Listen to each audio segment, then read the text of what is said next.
Bien, mesdames, messieurs, il est 19 heures. Nous ouvrons donc ce conseil municipal et je cède la parole à Sandrine Frapchon pour l'appel. Merci, monsieur le maire. Bonsoir à tous. Raphaël Jules. Présent. Guillaume Pruvot. Présent. Betty Boulogne a donné pouvoir à Hélène Bernard.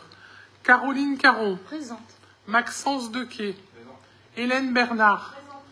Mathias Pascal a donné pouvoir à Valérie Delporte. Sylvie Bernardini. Présent.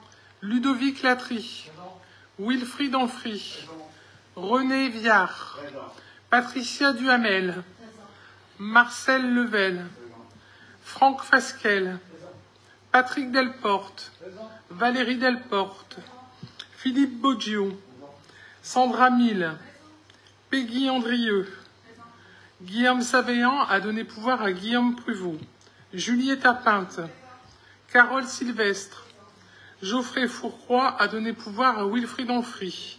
Stéphanie Lacroix a donné pouvoir à Carole Sylvestre. Justine André-Jacques. Jean-Claude Condette a donné pouvoir à Irénée Miellot. Irénée Miellot. Annie Leport. Pascal Lebon. Christian Delacour. Catherine Leduc. Virginie Malayade a donné pouvoir à Raphaël Jules. Régis Altazin, absent excusé. Merci beaucoup. Vous avez reçu, comme à chaque fois dans votre convocation, les décisions du maire depuis le dernier conseil municipal, ainsi que les procès-verbaux des 2 derniers conseils municipaux. Y a-t-il des questions, des remarques à ce sujet? Monsieur Delacour. Dans les décisions. Excusez-moi, j'ai perdu l'habitude. Vous avez fait l'acquisition d'une maison place Jean Moulin, là. Oui, tout à fait, oui. Ma question elle est simple, je voudrais savoir ce qu'on va en faire de cette maison. Alors, il est prévu de la conserver dans cet état et de pouvoir en faire probablement une boutique. Voilà, pour des personnes du centre-ville. Voilà. Madame Lebon. Un commerce, vous voulez dire? Un commerce, oui, tout à fait, oui. Oui. Ça fait une énième probabilité de quelque chose parce que sur toutes les acquisitions immobilières faites sur la commune, on voit toujours pas rien arriver là-dessus. Bien sûr, Madame Lebon, mais comme vous le savez, le temps est long. Oui, oui, non, mais je sais, moi, ce que je vois, c'est tout. Je suis comme Saint Thomas. C'est très bien. Voilà. C'est très bien. Nous prierons pour vous, donc. Et c'est bien aussi, également. Dites-moi, j'ai entendu parler qu'il y avait un centre d'hébergement type Blanzipour, comme à Brécrec, qui arrivait sur Saint-Martin, rue de la Colonne, alors, je pense près de la Côte d'Opale. Vos informations ne sont pas les meilleures et les plus fraîches du monde. C'est pas du tout le cas. C'est un centre médicalisé, accompagné par l'hôpital psychiatrique, et pour l'instant, il est à l'état de projet et nous n'avons aucune certitude de son ouverture. Ah bon, c'est pas ce qu'on m'a dit. Apparemment, les appels d'offres sont lancés, donc écoutez, on verra. Très bien, merci. Y a-t-il des remarques sur les procès-verbaux? Pas de remarques? Nous les votons. Y a-t-il des... Bon, si ce n'est qu'ils sont bien faits, et je félicite les secrétaires qui les rédigent. Voilà. Merci pour cette remarque et nous confirmons l'efficacité de nos assistantes. Donc il n'y a pas de contre, pas d'abstention, à l'unanimité. Il convient donc, voilà, c'est fait pour les CM. Il convient de voter pour l'élu qui présidera le vote pour l'approbation du compte administratif et je vous propose monsieur René Viard pour présider. Y a-t-il des contre? Des abstentions? À l'unanimité, je vous remercie. Et je cède la parole à Caroline pour la présentation du compte de gestion du receveur 2024 dressé par Madame Méral Lorane. Merci Monsieur le maire, bonsoir à toutes et à tous. Donc pour cette première délibération, il est demandé au conseil municipal d'approuver le compte de gestion du receveur pour l'exercice 2024. Ce compte de gestion visé conforme par l'ordonnateur n'appelle ni observation ni réserve de sa part sur la tenue des comptes. Toutes les opérations, aussi bien en dépenses qu'en investissement, qu'en recettes, en investissement qu'en fonctionnement pour 2024, vous ont été présentées. Le receveur, quant à lui, s'est assuré en vérifiant toutes ces écritures qui sont ressorties comme régulières et suffisamment justifiées. Merci. Merci. Y a-t-il des remarques, Monsieur Delacour? Merci, Madame Caron. Bon, le compte de gestion, je dis bien, oui, il est quand même intéressant parce qu'il fait une petite comparaison avec l'exercice précédent. Et moi, personnellement, je trouve qu'il est plus digeste que le compte administratif. Enfin, c'est une remarque personnelle. Je voudrais simplement aller sur la page 6, où je remarque qu'il y a la comparaison, toujours avec le 2023. Je vous rappelle aussi qu'on est en train de voir l'exercice 2024, pour éclaircir les esprits. Je remarque que les disponibilités, c'est-à-dire ce qu'on avait en portefeuille, le compte chèque, si vous voulez, a quand même diminué. On était à 6 millions, on est passé à 4 millions. C'est une remarque. On est passé à 2 millions. Oui, on a moins 2 millions par rapport à l'exercice précédent. Autre petite remarque, il y a le résultat d'exercice. Je ne sais pas, en page 7, vous pouvez le voir, on voit l'exercice 2024, celui qui nous intéresse. On a un résultat positif de 1 215 000 et quelques euros, et en comparant à celui de 2023 qui était de 2 761 euros. Il y a une baisse de moitié du résultat. C'est des remarques tout à fait objectives que je fais. Il n'y a pas de question là-dessus. Voilà, c'est ce que je voulais, parce que c'est quand même intéressant et bien synthétique comme... Alors, l'année 2023 a été une année exceptionnelle, comme vous le savez, on l'a déjà vu ensemble. On a perçu les 1 million moratoires, on a eu l'emprunt, etc. Par contre, sur le résultat global de clôture, on est quand même par rapport à 2020 sur 3 891 947 comparé à 1 817 149 en 2020. Donc, ce qui nous laisse un excédent, mais de toute façon, on va le voir après. Pour l'année 2024, on est à 2 180 459, lorsqu'en 2020, on était à 1 547 984 et non 4 millions. Vous parlez de quoi, là?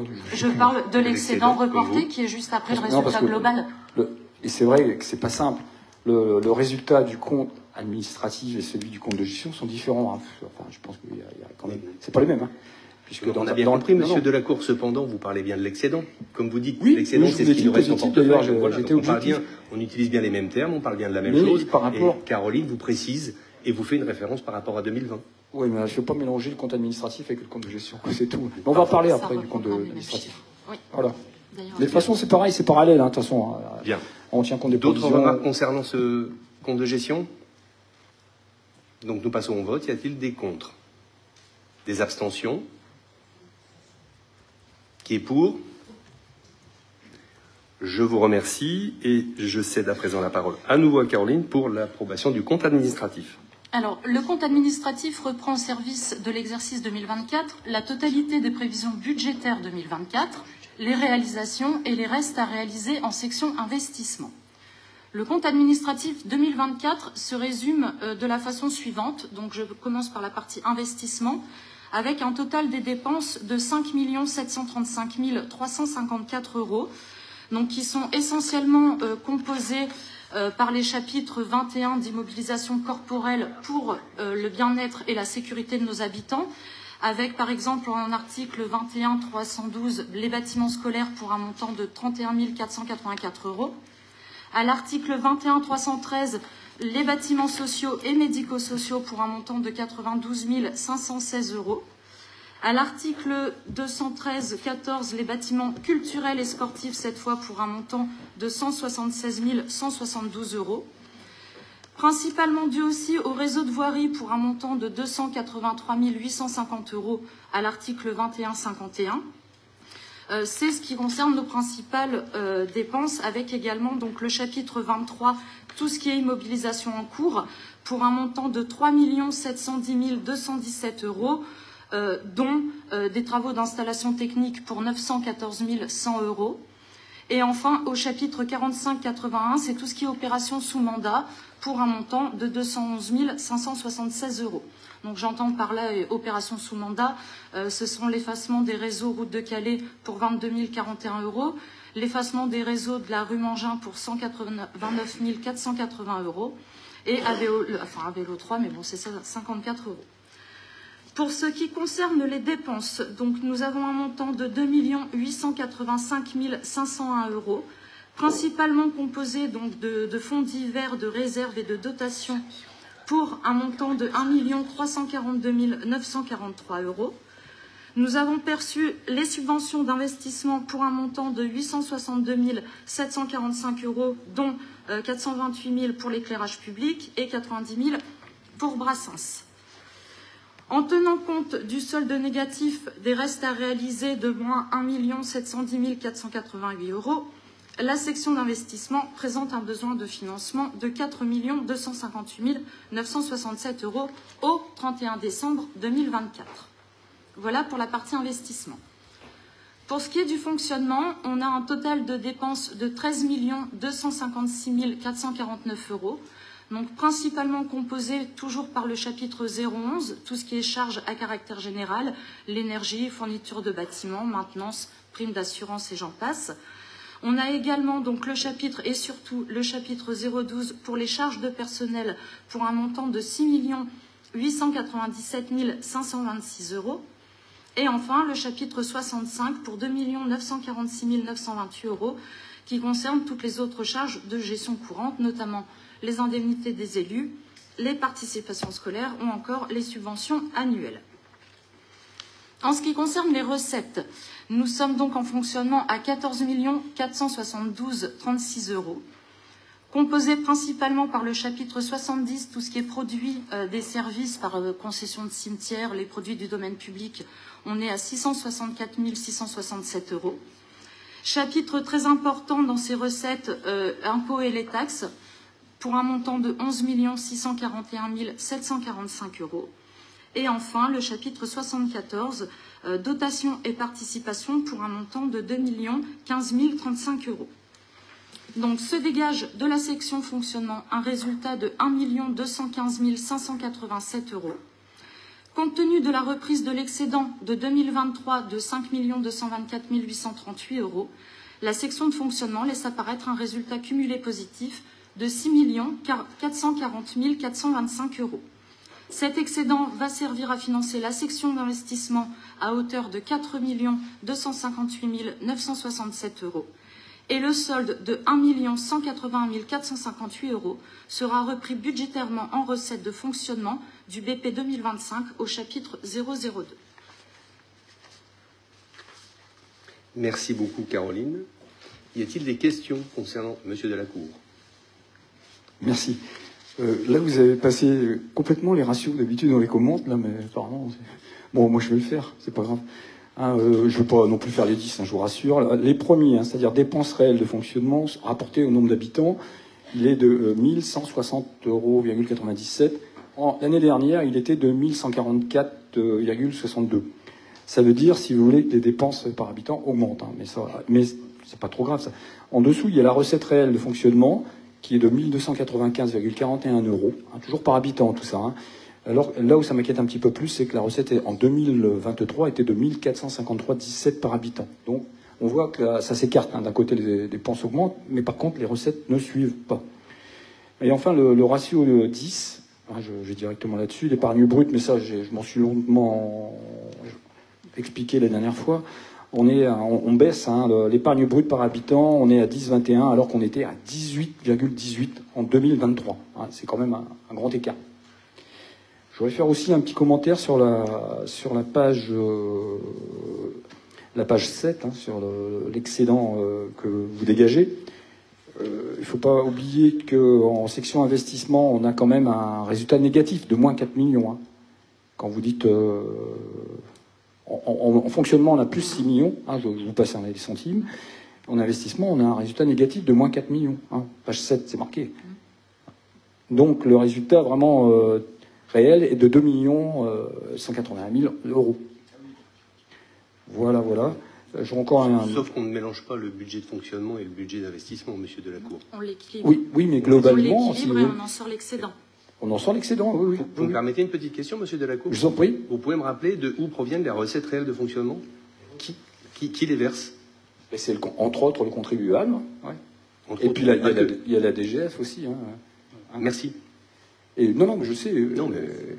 Non, mais moi ça m'inquiète pas. Ça, ce qui m'inquiète, c'est d'augmenter les dépenses et que les recettes ne suivent pas. C'est ça. Si vous voulez, le grand écart devient après, ça va devenir de la gymnastique et ça va être difficile à maintenir. Voilà.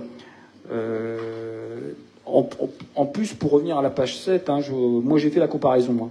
En 2000, vous aviez un excédent global. Hein. Cette année, vous avez un excédent global de 2 180 458. L'année dernière, il était de 5 224 838. Hein. Donc on a quand même une baisse de 3 millions sur l'excédent global. Alors on peut dire ce qu'on veut, mais ça baisse. Non, c'est pas une baisse puisqu'on se maintient exactement comme les années 2020, 2021, 2022. Non, comme non, je mais... vous disais tout à l'heure, c'était une année exceptionnelle. Bah pourquoi vous n'avez pas fait un tableau? On aurait comparé. Ça fait dents de scie. Hein. Vous avez aussi tous les comptes rendus de chaque conseil où c'est écrit aussi dedans. Donc, non, mais je crois savoir, monsieur Delacour, que l'excédent moyen sur le mandat de 2014 à 2020 est d'environ 1,4 million. L'excédent moyen. C'est-à-dire si on fait, si on fait la moyenne de 2014 à 2020. Non, mais comparons ce qui est comparable aussi, monsieur Delacour. Vous auriez dû, à ce moment-là, si vous voulez vraiment convaincre l'ensemble des Saint-Martinois, c'est de faire un petit tableau, puis on compare. Il y aura pas... Là, on n'est pas là pour parler des années précédentes, on est là pour regarder 2024. Ah non, mais c'est important. Non, il faut quand même... Il faut le préciser, bien sûr, parce que c'est ce que je disais, l'excédent de 2020 n'était pas de 4 millions. Comptable public est fait, quand même. Il était en effet de 1 million 540. On peut faire table rase du passé, bien sûr, c'est sûr. Et petite remarque encore sur la page 10, hein, où on voit que votre investissement, hein, les dépenses en investissement ont augmenté de 78%, hein, puisqu'on est passé de... On est passé à 8 millions, 492, 8 millions d'investissements en dépenses, alors qu'en 2023, on était à 4 millions 5. Donc c'est quand même, bon, c'est pas en soi mal hein, d'investir. Hein. Faut dire. Par contre, il faut que ça suive, il faut que les recettes suivent. Voilà. Et oui, là, comme me fait remarquer ma collègue, il faut voir qu'est-ce qu'il y a eu de fait avec tout cet argent. Hein, c'est tout moi, c'est l'interrogation que j'ai. Je voudrais maintenant... Là, j'ai des questions à poser en page 23. Sur quelques comptes, hein, je vous rassure, on ne va pas non plus... Nous vous écoutons, monsieur Delacour. Je fais bref, hein, quand même. Je sais que c'est pas forcément marrant. En page 23, en immobilisation en cours, c'est une question que je pose tous les ans, ça. On est à 5 396 000 euros. Qu'est-ce qu'il y a dedans? Je sais qu'il y avait Brassens, puisqu'on était en train de transformer Brassens, mais pas que, quand même. Vous le rassurez-moi, ça c'est... Frédéric, tu peux nous préciser? Le compte 23, hein.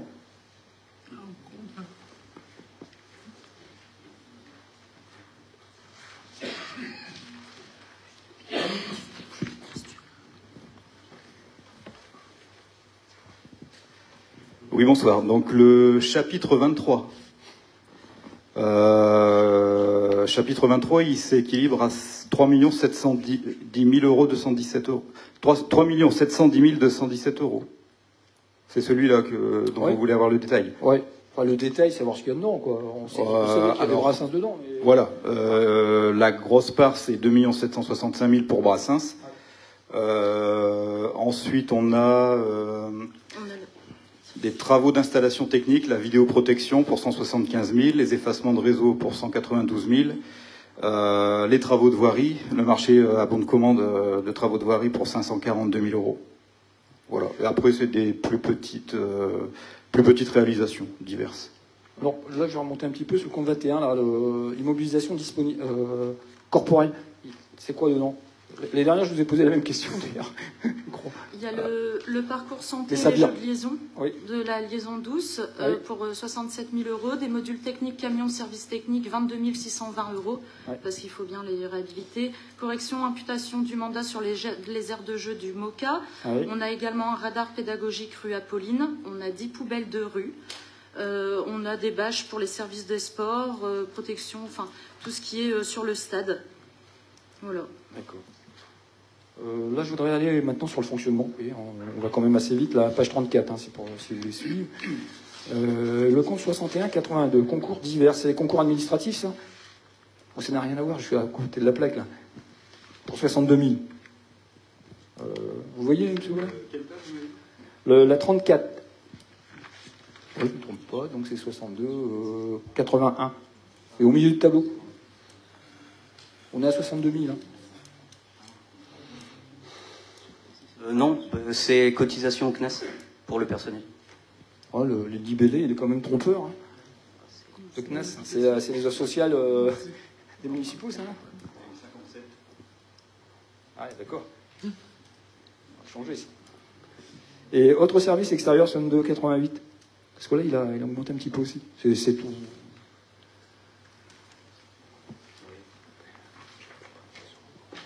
Alors c'est un compte divers, hein. Il y a surtout les sorties pour les écoles, donc piscine, patinoire, cinéma, quand ils vont à Samara, etc. Et puis la sortie des services des sports. Enfin, ça a augmenté. Hein. Vous verrez, c'est l'inflation. Tellement. Page 165, là je vais complètement sur la rentrée des investissements. Hein, vous savez que vous faites un tableau, tous les investissements qui sont faits dans l'exercice, on les fait rentrer dans le tableau. Les 71 systèmes d'impression, c'est des imprimantes, ça? C'est pas 71, c'est 41. Il n'y en aurait que 41? Ouais. Mmh. Et ce sont des renouvellements. Les anciens ont été vendus pour faire l'acquisition de nouveaux. Mais, parce que la somme, c'est 76 000, quoi. Alors, pour 41 imprimantes, ouais. C'est énorme. C'est énorme. C'est les photocopieurs. Ouais, je sais bien, ouais, les mopieurs. Ouais, mais ça fait beaucoup, quoi. Je sais pas. Bon. Oui, ouais, je sais bien qu'il y a du monde. Hein. Ouais. Bon, ça me paraît. Moi, j'avais fait le ratio sur 71 et ça faisait 1 000 € l'imprimante, quoi. Je trouvais ça un peu cher. Moi qui ai une imprimante à 100 balles, mais. 166, puis après, je vais plus vous embêter. 166. C'est toujours sur le même. Sur les investissements. Hein. Il y a l'ensemble des jeux immobiliers, l'APCEP, à 43 000. C'est où ça? C'est ce qui va être mis dans le City Stade? Parce que c'est des jeux d'extérieur, je suppose. On est sur le compte administratif, donc c'est 2024. C'est 2024. Là, le City Stade, ça va être pour 2025. Ah oui, c'est vrai, c'est sur le même budget, sur la même année. C'est juste. Il y a peut-être aussi des renouvellements de ce qui existe. Ce sont les jeux qui ont été mis à la liaison douce. D'accord. Les aménagements de la liaison douce. Voilà. Ok.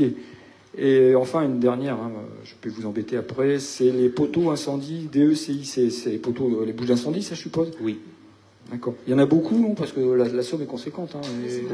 on a repris l'intégralité. Maxence?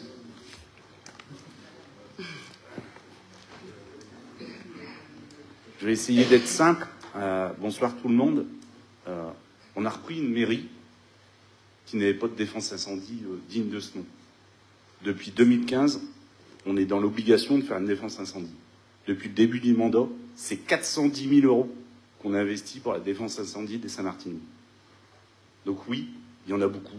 Oui, ça fait énormément. Et c'est comme tout. Les bâtiments, c'est pareil. Et on a récupéré des bâtiments dans un état qui était quand même assez catastrophique. Si. Faut quand même se le dire. Ah bon, vous savez votre point de vue. Non, c'est mon avis, je le sais. Bon, c'est bien, si vous savez, tant mieux. Ouais. Combien il y a de bouches d'incendie là qui ont été refaites en France? Au moins 75, facile. D'accord. Oui. Ok. Ben, c'est bien. Merci. Y a-t-il d'autres questions concernant le compte administratif? Guillaume, tu voulais intervenir? Merci Monsieur le maire, bonsoir à tous. Juste apporter quelques précisions sur les ratios dont Monsieur Delacour a parlé en début de son intervention. Donc le ratio numéro 1, les dépenses réelles de fonctionnement, le ratio par habitant. Donc les dépenses réelles de fonctionnement sont les ressources humaines, les charges courantes, les subventions versées. Et elles ont en effet augmenté, mais elles ont augmenté moins que l'inflation par rapport à 2023, ce qui montre un réel effort des services financiers et de Caroline sur la maîtrise de ces dépenses de fonctionnement, puisque c'était une consigne de l'État de demander aux collectivités locales d'augmenter moins que l'inflation leurs dépenses réelles de fonctionnement, donc c'est une vraie satisfaction. Là où je rejoins M. Delacour, c'est sur l'augmentation des recettes de fonctionnement. En effet, pour financer les salaires de nos agents, pour financer l'énergie, pour financer les subventions, il y a la part d'imposition qui est la plus importante, et il y a aussi la part des dotations, les dotations de l'État, directement de l'État. Il faut savoir qu'à Saint-Martin, on est très mal loti au niveau des dotations. On a, par habitant, 155 € de dotation de l'État par habitant, ce qui représente, par rapport aux villes du département, la moyenne du département sur la même strate, c'est-à-dire 10 000, 20 000 habitants, 4 à 5 fois moins, puisqu'on est au niveau départemental à 526 € par habitant. C'est-à-dire qu'on a 5 fois moins de dotation de l'État. Et ça, c'est pas une question de politique d'une municipalité ou de l'autre, c'est une question de critères, d'assiette fiscale et tout cela. Le choix, par contre, politique qui a été fait par Monsieur le maire, sa majorité et Caroline Caron, c'est de ne pas compenser ce manque à gagner par une augmentation des impôts. Ça, c'est réel. Et donc, pour éviter d'augmenter les impôts, nous maîtrisons les dépenses de fonctionnement. Sur les autres ratios, puisqu'il y en a effectivement d'autres, il y en a 10, il y a un ratio qui est intéressant également, c'est le ratio de la dette par habitant. L'encours de dette par habitant à Saint-Martin est de 320 €. Voilà, 320 € par habitant. Quand au niveau départemental, et c'est des chiffres de la DGFiP, je les invente pas, il est de 903 €, 3 fois moins. Ça, ce sont des choses qui sont concrètes et qui montrent qu'on a une gestion financière qui est maîtrisée. Merci. Merci beaucoup, Guillaume. Monsieur Delacour. Monsieur Prévost fait toujours des interventions après. Non, je ne veux pas rentrer dans le débat, mais il faut comparer ce qui est comparable. C'est-à-dire qu'il faudrait comparer la strate des habitants, des communes de 10 000 et plus. C'est ce qui vient d'être dit et fait. Mais oui, mais si vous ne faites pas figurer, on ne peut que croire vos paroles. On espère que vous avez raison. On vous fera parvenir les ratios départementaux. Je peux les voir sur Internet, vous n'inquiétez pas, merci. Ah bah alors voilà. Merci beaucoup. Y a-t-il d'autres questions? Eh bien, je vais vous laisser et céder mon fauteuil à René. Attention à la marche, René. Attention à l'estrade, René. T'es filmé, René. Attention à l'estrade.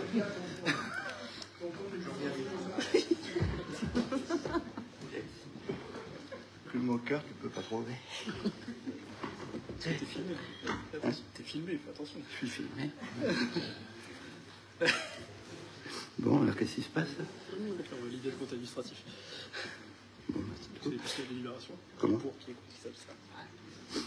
Y a-t-il des contre? Abstention? Et qui est pour? Bon, merci. Merci, René. Ça va, j'ai été bien? Oui, nickel. Super.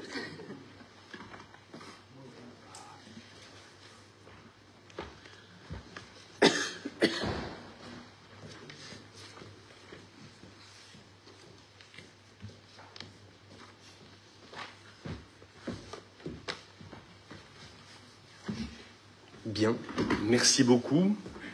Apparemment, ça s'est bien passé. Nous passons à la troisième délibération, affectation du résultat. Caroline, s'il te plaît.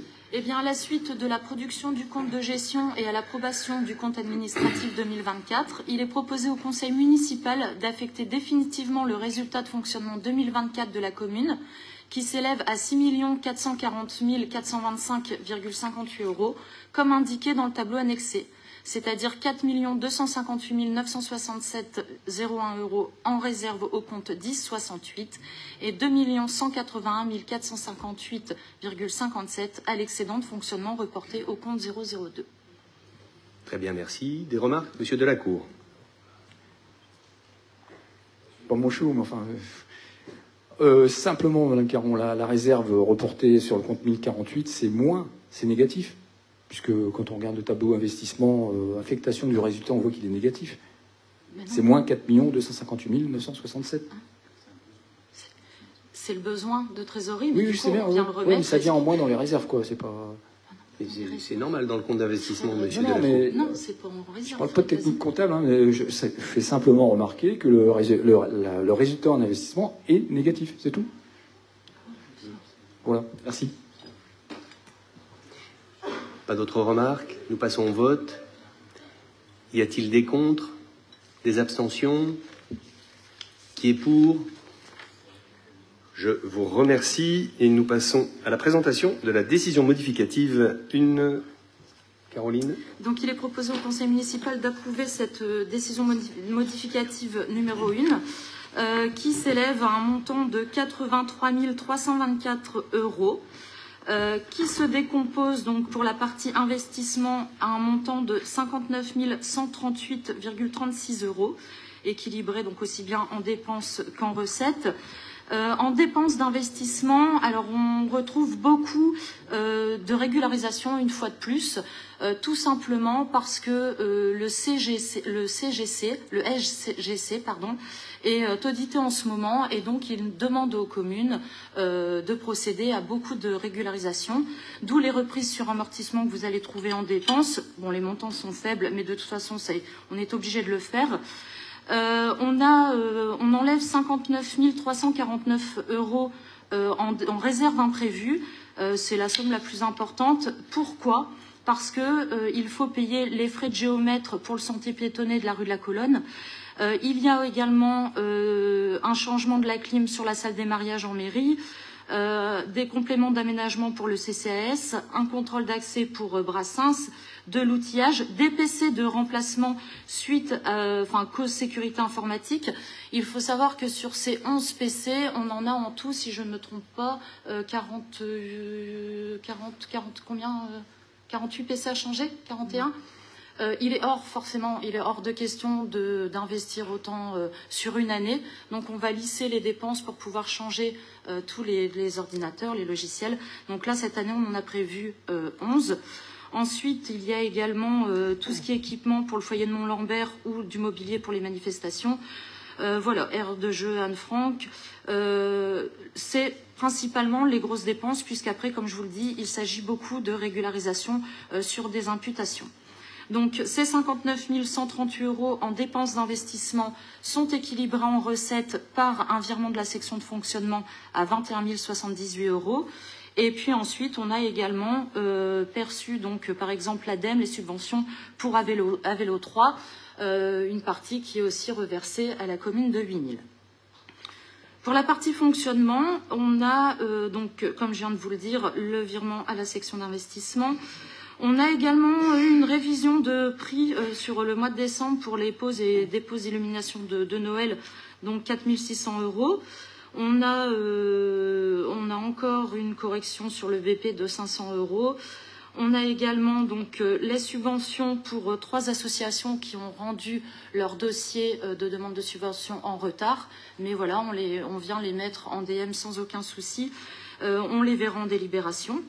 Et donc, ces dépenses de fonctionnement, quant à elles, sont équilibrées en recettes pour un montant de 24 185 €, avec la production immobilisée de 20 833 € pour les travaux en régie du chalet du stade, une reprise sur amortissement et la reprise sur provision pour dépréciation des actifs circulants que nous verrons également après.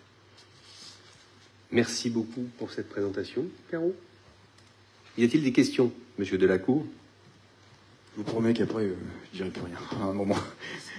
Je vois qu'il y a l'acquisition du Moulin l'Abbé, là, à 8 875.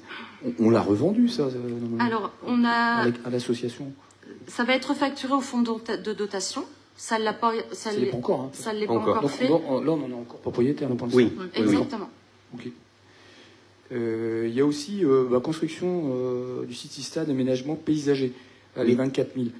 Il y a plein de frais après derrière, parce que les jeux, ça coûte très cher. Là, c'est uniquement le... Oui, voilà, c'est l'aménagement paysager. C'est une provision. Ça coûte une fortune, d'accord. Et après, les DECI, c'est toujours le truc, la protection incendie, hein, j'ai bien compris. Tout à fait. Qu'il n'y avait pas de protection incendie à Saint-Martin. Mais comment ça se fait qu'on le met en négatif et en positif là, Parce que c'est une demande aussi du SEGC. Voilà. C'est une régulation, en fait. Quand vous avez un chiffre en négatif et le même en positif, c'est un changement de ligne. Oui, ok. En plus, vous me l'aviez déjà expliqué, ça. Hein, mais bon, je suis un peu lourd. À recettes, en investissement, recettes. Vous avez des frais à Gare au Store, là. C'est la maison de la rue de la Clarté, là, à moins 25 000.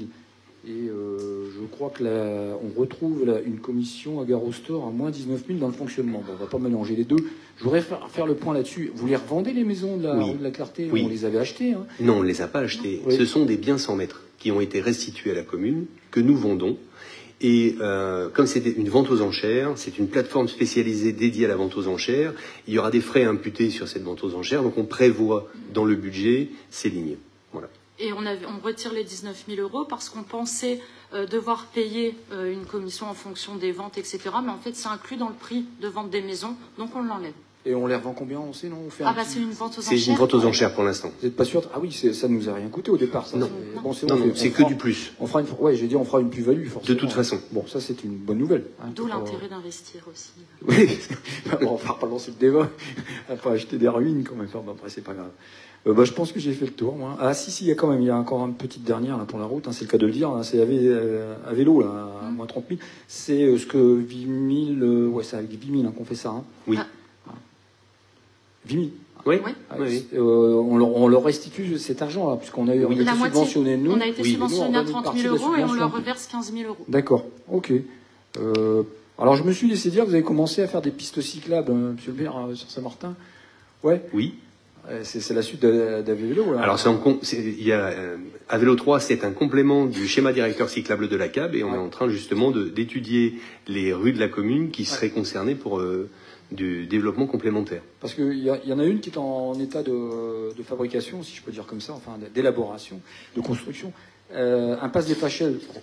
Impasse des Fachelles. Pas loin de la oui. mairie, Alors ça c'est alors l'impasse des Fachelles, de mémoire, c'est un déploiement par la CAB. C'est une partie de la CAB qui va jusque. C'est pas vous. C'est le schéma directeur de la CAB.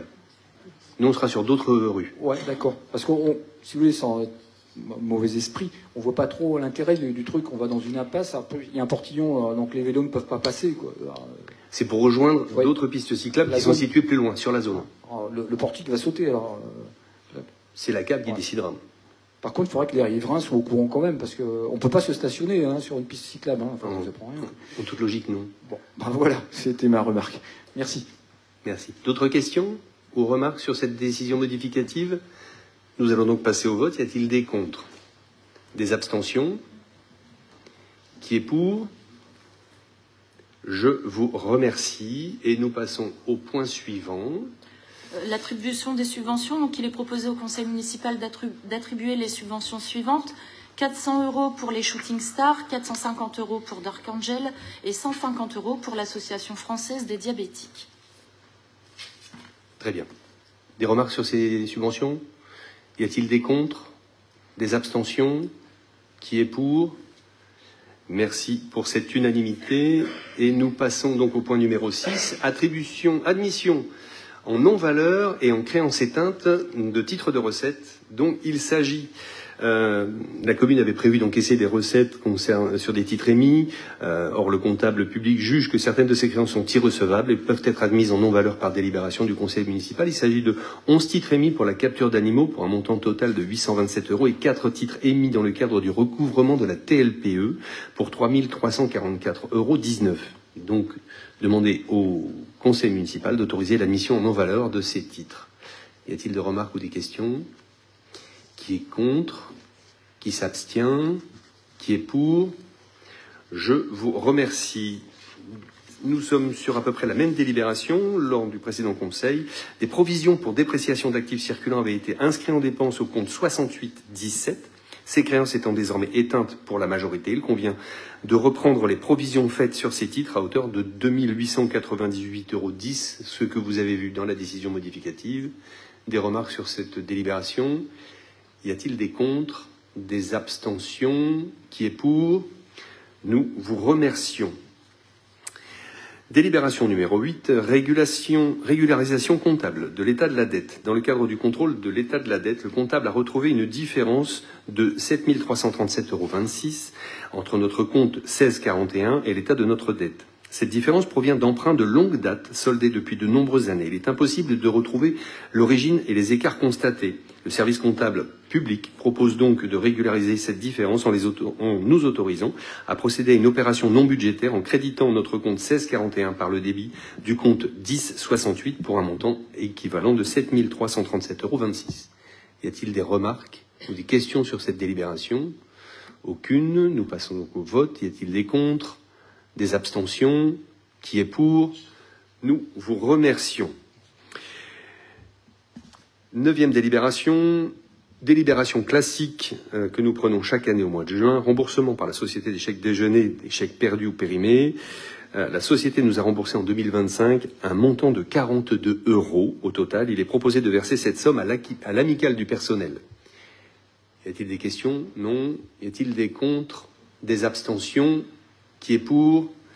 Je vous remercie pour l'amicale du personnel qui organise de très belles manifestations. Délibération numéro 10. Organisation de voyages pour les adhérents du service senior. Autorisation de signature des conventions et règlement des acomptes. En effet, le service senior continue de proposer des voyages comme il était fait avant. Et la mairie demande cette délibération cadre pour pouvoir engager des acomptes de versement avant le versement de la facture totale, puisque auprès des voyagistes ou des transporteurs, nous sommes obligés de verser des acomptes de réservation. Cette délibération a pour but de nous aider à pouvoir prendre ces décisions de financement sans devoir délibérer à chaque voyage proposé par le service senior. Y a-t-il des questions concernant cette Madame Lebon? Je voudrais faire une précision. Quand vous avez dissous l'OF3, oui. Il y avait de l'argent dans cette association. Oui. La somme était de combien? Alors ça, je ne le sais pas, parce que c'est une association privée, je n'ai pas à le savoir. Je sais qu'ils avaient des dettes à régler et à solder, et de toute façon, cette somme, le restant dû de cette somme sera reversé à une association. Je sais, oui, voilà. La mairie ne peut pas le récupérer. Non, bien sûr. Non, donc en fait, c'est de l'argent perdu pour la commune. Donc quel intérêt il y avait à bouger, à créer un service senior qui, à mon avis, doit coûter plus cher qu'avant? Non, il ne coûte pas plus cher qu'avant. Ouais.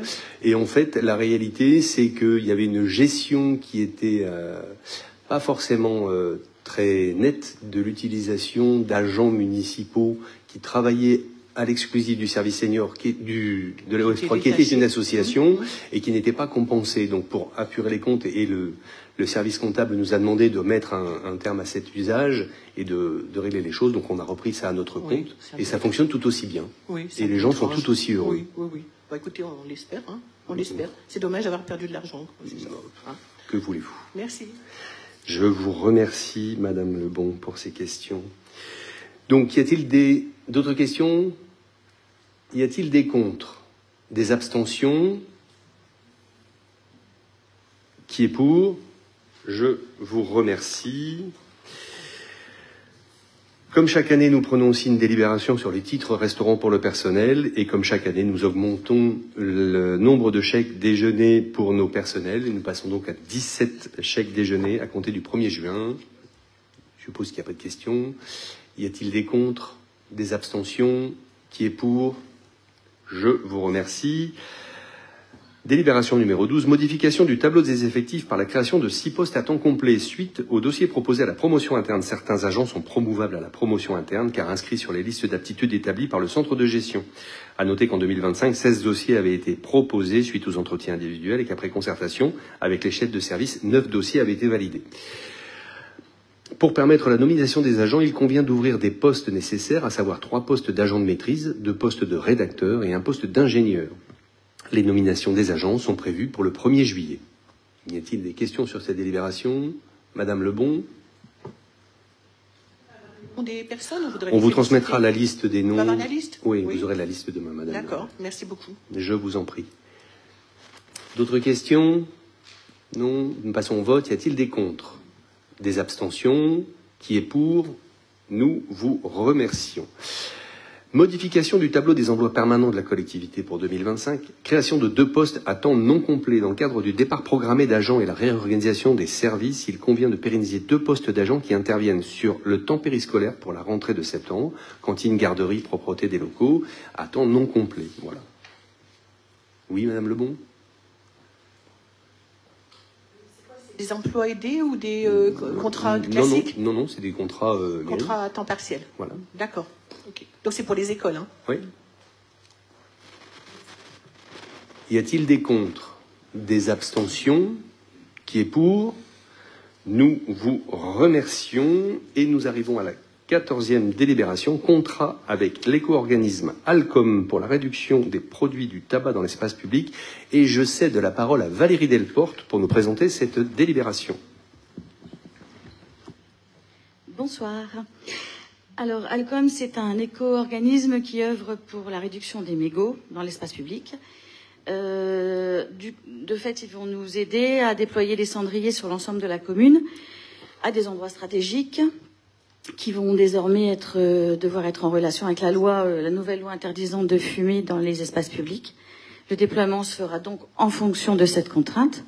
On verra où. Les cendriers seront installés en bordure, probablement des endroits interdits, de fait, notamment afin de signaler en même temps l'interdiction dans la zone qui suit. Aucun frais pour la commune. La collecte des déchets, donc des mégots, sera financée par l'organisme Alcom, qui est lui-même financé par les taxes sur la vente des cigarettes. Voilà, à hauteur de environ 11 000 euros par an, c'est une somme par habitant. Il y aura en plus des distributions de cendriers de poche. Voilà. C'est déjà actif dans de nombreuses communes de France. On est la 3e de l'agglo, après Vimereux et Ardelot. Voilà, c'est à peu près tout. Il pourrait y avoir un recyclage éventuel des mégots ensuite, mais il faut attendre l'année suivante et le financement. Et ça se paye. Donc voilà, à suivre. Merci beaucoup Valérie pour cette présentation. Y a-t-il des questions? Monsieur Delacour. Si j'avais pu parler, mais bon, c'est pas. J'ai regardé, hein, moi j'ai lu vraiment le contrat. Moi, il est hallucinant, quoi. On n'a que des obligations là-dedans. Je sais pas si vous avez eu l'occasion de le parcourir. Et je vois pas ce qu'on y gagne, parce que on paye 11 800, hein, comme vous avez dit. Hein. On paye pas, on ne paye pas. Bah, sinon, il y a une cotisation par habitant, là. Hein. Non, on nous les donne. C'est une subvention. Donc nous, on ne paye rien. On paye rien. Non. Ah non. Je n'ai pas compris comme ça. Je jure que non. C'est le produit des taxes. C'est le produit des taxes du tabac. Et en fait, c'est eux qui financent. Voilà. C'est les cigarettiers qui. Voilà, les cigarettiers qui sont dans l'obligation de le faire. C'est un juste retour des choses. Voilà. Bon, d'accord. Si, comme ça, bon, à ce moment-là, je veux dire. Si, je vous assure. Parce que je veux dire, s'il avait fallu payer cette somme-là, on aurait pu très bien faire des cendriers nouvelles. Non. Il y avait trop de choses à faire. C'est justement l'intérêt de pouvoir récupérer de la part des cigarettiers une somme d'argent et pour éviter la pollution dans les rues de la ville des mégots de cigarettes. Bon, il y a 4 buralistes à Saint-Martin, hein, je crois 4 ou 5 avec Auchan peut-être. Donc, il n'y en a pas beaucoup hein, quand même. À Auchan, il n'y a plus de buralistes. Il n'y en a plus. Ah, vous voyez, moi j'en étais encore. Non, mais si c'est gratuit, tant mieux. C'est pas gratuit, on gagne 11 800 euros. On gagne 11 800 euros? Oui. Ok. C'est 1,08 par habitant, quelque chose comme ça. D'autres remarques concernant cette délibération? Nous passerons donc au vote. Soit fumeur ou non. Qui est contre? Qui s'abstient? Qui est pour? Eh bien, je vous remercie et nous terminons ce conseil par une très belle unanimité. Il me revient de remercier l'ensemble des services ayant participé à l'installation de ce conseil municipal, l'ensemble des services, le service communication. Je remercie la presse d'être venue en nombre ce soir pour nous accompagner, ainsi que le public venu aussi nous accompagner. Je vous souhaite, pour ceux qui auront la chance de le faire, de belles vacances et je vous informe qu'à l'issue de ce conseil est offert le pot de l'amitié. Merci à tous et bonne soirée.